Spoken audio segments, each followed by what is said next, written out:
பிரம்மன் படைத்தான் உனையே வண்ணமயில் போல வந்த பாவையே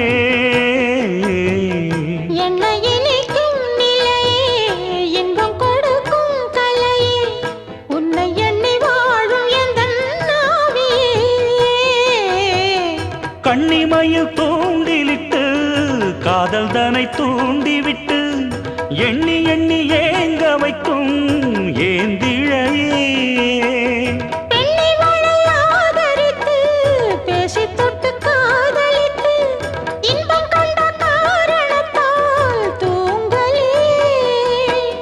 சொல்லி சொல்லி ஆசை வைத்தேன் துடியிடையில் பாசம் வைத்தேன் பூமர பாவை நீயடி இங்கு நான் பாடும் பாமர பாடல் கேளடி.